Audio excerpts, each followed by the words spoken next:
Assalamualaikum warahmatullahi wabarakatuh. Waalaikumsalam warahmatullahi wabarakatuh. Mukanya seger-seger banget. Masih Minum puasa dulu ya? nih. Jam 12 Pak, biar kuat. Biar kuat. Oke. Masih dalam playlist Tarikhpedia, di mana di bulan Ramadan ini kita cerita. Ternyata dulu tokoh-tokoh Islam tuh hebat-hebat banget. Nah, hari ini kita akan cerita tentang ini sebenarnya orang paling jenius di dunia. Orang bilang lebih jenius dari Leonardo da Vinci. Selama ini kita tahunya tuh, saya juga pengagum Leonardo da Vinci ya. Wah, itu dahsyat, pelukis, pemain biola, penemu helikopter, kemudian anatomi, topinya chef aja itu katanya Leonardo da Vinci yang ciptain. Ya, jadi lukisannya kemarin ingat ya, Salvatore Mundi itu laku 7 triliun yang sempat kita ceritain juga. Nah, tapi ternyata ada tokoh Islam yang dianggap lebih pintar dari Leonardo da Vinci. Ya, orang ini pada abad ke-16, zaman itu gempar tuh, Christopher Columbus. Tahu ya, itu penjelajah yang menemukan Amerika. Dia adalah orang yang yakin banget kalau dunia itu bulat, bumi itu bulat. Zaman dulu orang pikir ada itu datar, ya. Sekarang pun ada yang mengatakan bumi datar. Kita nggak mau ngebahas itu, sehingga dulu ditakut-takutin. Hati-hati loh kalau belayar, kelewat jauh nanti jatuh. Karena buminya kan nggak bulat gitu. Nah, tapi Christopher Columbus dia yakin bahwa bumi itu bulat. Sehingga dia dibiayai oleh Spanyol menemukan Amerika. Ada lagi Galileo Galilei. Ini adalah seorang ilmuwan juga, dianggap orang jenius juga. Ya, mengatakan bahwa bumi itu bulat. Dan bahwa bumi itu bukan sentral tata surya. Bumi itu mengelilingin matahari. Sampai dikucilin dulu dia sama gereja. Ya, itu abad 16. Orang terkagum-kagum. Ada orang, ada pemikir yang demikian hebat mengatakan bumi itu bulat di abad ke-16. Padahal, ya, tokoh Islam satu ini di abad ke-10. 6 abad sebelumnya sudah menyampaikan satu teori bahwa bumi itu bulat. Ya, dia adalah Al-Biruni namanya. Udah pernah dengar nama Al-Biruni? Belum, Pak. Al-Biruni bukan berarti badannya biru, ini bahasa Persia. Al-Biruni itu artinya orang asing. Lahir 4 September tahun 973 di kota atau desa lah, kota kecil Khawarizm, itu yang sekarang itu ada di kota Khiva di Uzbekistan. Ada juga mengatakan Turkmenistan. Jadi disinilah lahir pemikir Islam ini. Luar biasa, walaupun dia anak yatim piatu, dia diadopsi orang, tapi dari kecil kerjanya belajar aja. Dia belajar apa aja? Matematik, fisika, farmasi, belajar Quran, belajar fikih, dan akhirnya dia pinter banget. Ya, dia pada tahun 1974 dinobatkan oleh UNESCO ya. UNESCO dalam jurnal UNESCO Courier, dia dianggap sebagai the extraordinary genius of universe scholar. Jadi pemikir yang super tuh jeniusnya. Lebih jenius dari Da Vinci. Lebih dianggap juga sebagai Ptolemeus Arab. Orang Arab Ptolemeus. Ini sebenarnya Al-Biruni inilah keturunan dari Iran. Coba lihat ya. Dia pernah membuat hitungan. Waktu itu dia udah pindah ke India. Ini orang nomaden. Ya, dia pindah ke India. Dia naik satu gunung. Kemudian di bawah gunung itu hamparan flat, itu ya datar, dan kemudian dia menggunakan alat yang namanya astrolabe, dan dia ahli banget trigonometri. Dan dia bisa menghitung bahwa lingkaran bumi itu adalah 40.075 km. Lingkaran bumi. Dan itu dibuktiin loh. Berabad-abad berikutnya dihitung beneran, dan ternyata cuman meleset 0,71 km. Bayangin tuh. Dia hanya menggunakan ilmu trigonometri. Dia juga dianggap sebagai bapak trigonometri. Jadi kalau Dila ya, tahu dulu waktu di sekolah mungkin, dulu paspal apa sos? IPA apa sos? SMK. SMK. Ada yang IPA? Saya, Pak. IPA.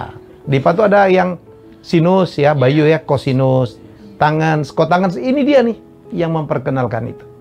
Trigonometri. Dia juga yang menyampaikan bahwa kecepatan cahaya itu lebih cepat dari kecepatan suara.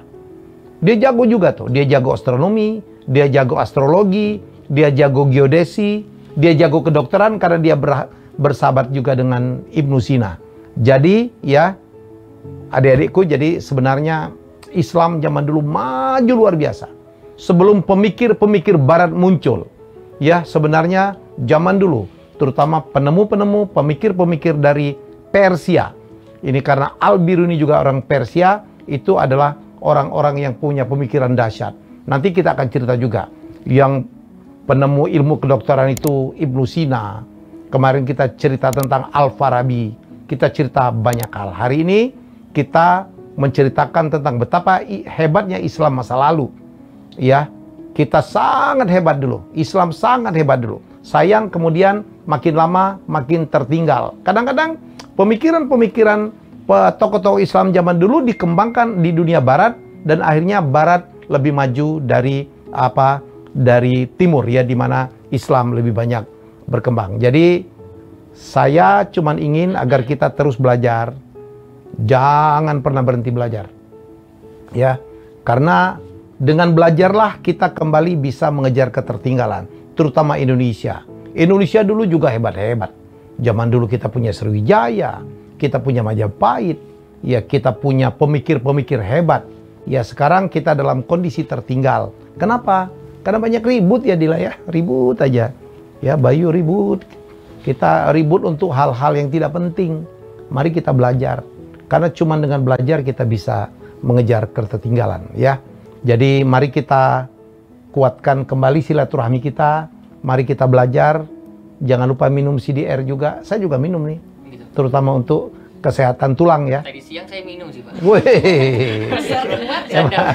Tulang lo tambah kuat ya. Ada vitamin C, vitamin D, ya vitamin B ya untuk menjaga tulang. Tulang itu penting banget. Dan jadi sekali lagi kembali ke topik kita semula ya, bahwa kenapa kita harus belajar?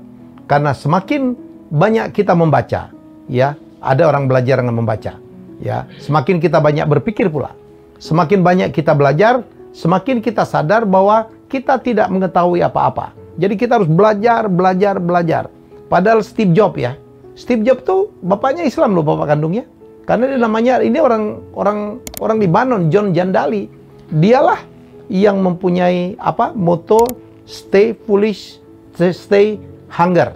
Jadi artinya apa? Tetaplah bodoh. Padahal Steve Jobs kan pinter banget tuh. Dia belajar dan stay hunger. Teruslah mencari rezekimu. Ya, teruslah menjadi berusaha, ya. Jadi dalam Islam, dalam agama apapun tidak dilarang kita untuk kaya. Kan masih ingat saya pernah menjamu Bapak Muhammad Yusuf Hamka, kaya banget, triliuner, punya 6 jalan tol. Dia bilang orang Islam memang harus kaya. Supaya apa? Supaya kita bisa membantu banyak orang. Nah, ada lagi pesan dari Pythagoras, salah satu orang pintar juga nih. Jika engkau tidak sanggup menahan lelahnya belajar, ya, maka engkau akan menanggung pahitnya kebodohan. Wow, keren banget. Ya, sekali lagi. Jika engkau tidak sanggup untuk menahan lelahnya belajar, maka engkau harus menanggung pahitnya kebodohan. Ya, mendingan belajar dong daripada bodoh-bodoh. Itu pahit lah, dibegoin orang, ditipu orang. Kan banyak orang sekarang yang nipu-nipu ya, yang flexing-flexing, yang korbannya orang-orang itu. Makanya belajar. Dan Bung Karno, tokoh yang sangat kita hormati, berkata, belajar tanpa berpikir itu tidak berguna. Tapi berpikir tanpa belajar itu berbahaya. Cakep banget ya. Jadi kita harus mikir, kita harus belajar terus. Jadi semoga cerita tentang Al-Biru ini ya membuat kita semangat bahwa dulu pada abad ke-10, karena lahirnya di akhir abad ke-10 ya, tahun 1973 Hijriah, ya, pernah lahir seorang tokoh yang dinobatkan sebagai manusia paling jenius, manusia paling pintar sedunia. Siapa dia? Al-Biruni. Al-Biruni. Ya, kita akan jumpa lagi dengan cerita-cerita tarikh-tarikh yang lain, semoga menjadi inspirasi bagi kita bersama.